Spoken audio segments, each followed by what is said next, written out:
For the 1/3 of trans people who said they experienced harassment, 23% said that they avoid medical care they need for fear of being mistreated due to their gender identity.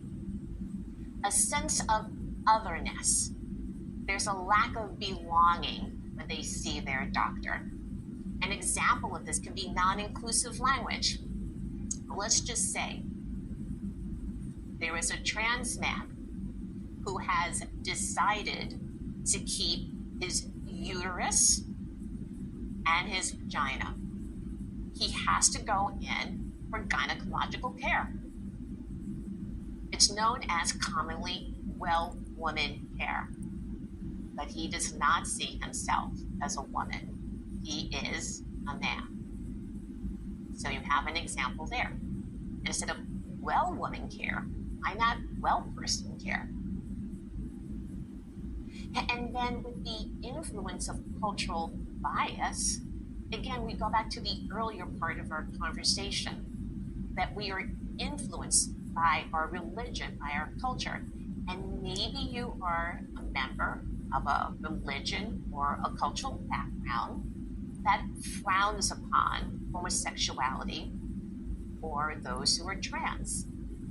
And again, I want to reinforce this. I know that everyone who is listening to this takes an oath to treat everyone equally. But what happens when, unknowing to you, your bias starts to seep out? And the recipient of that bias feels it to the point where they decide not to go to the doctor anymore. They feel uncomfortable. That went viral. Dr. Moore, in her video, said that she had to beg for care, that she had resistance when she asked for pain medication. And she said that she felt she was discharged from the hospital where she was staying, where she was being treated for COVID, too soon. She died soon afterwards.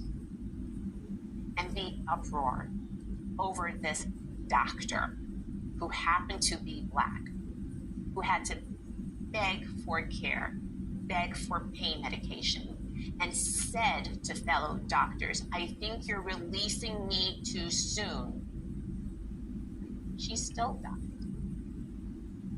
And the results of a panel that was brought together because of this outrage came to the conclusion that the lack of empathy, the lack of compassion, and the lack of awareness of implicit racial bias contributed to her death.